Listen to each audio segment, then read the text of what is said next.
సంబంధం. కొత్త పట్టణానికి వచ్చిన రాము ఒంటరిగా నిలబడ్డాడు. పరిచయం లేని ముఖాలు, తెలియని వీధులు. అప్పుడు వినయ్ వచ్చి, ఏమైనా సహాయం కావాలా అని అడిగాడు.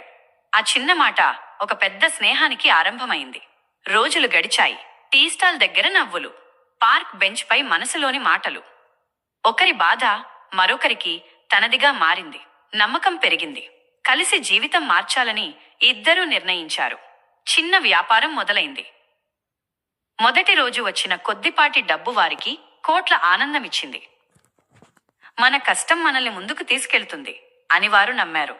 కాలంతో పాటు బాధ్యతలు పెరిగాయి. రాము లెక్కలన్నీ వినయ్కు అప్పగించాడు. ఎందుకంటే అతను స్నేహితుడు, అతనిపై పూర్తి విశ్వాసం.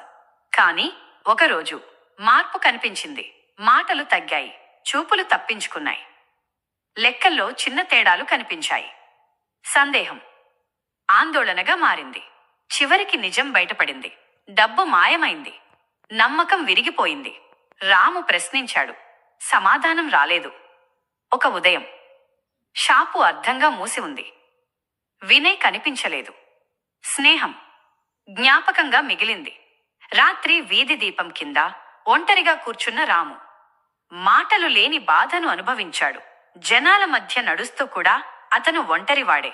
కాని జీవితం ఒక పాఠం నేర్పింది. నమ్మకం తప్పు కాదు, కాని జాగ్రత్త అవసరం. సూర్యోదయంలాగా ఒక కొత్త ఆలోచన అతనిలో ఉదయించింది. అతను మళ్లీ ప్రారంభించాడు. చిన్నగా కాని ధైర్యంగా. ఒకరోజు ఉదయ సూర్యుడి వైపు నడుస్తూ రాము తెలుసుకున్నాడు, మోసం అతన్ని విరగగొట్టలేదు, బలంగా మార్చింది. స్నేహం ఎప్పుడూ తప్పు కాదు. తప్పు మనం తప్పు వ్యక్తిపై పెట్టిన నమ్మకం. జీవితం ముందుకు సాగుతూనే ఉంటుంది. మనం కూడా అలాగే ముందుకు నడవాలి.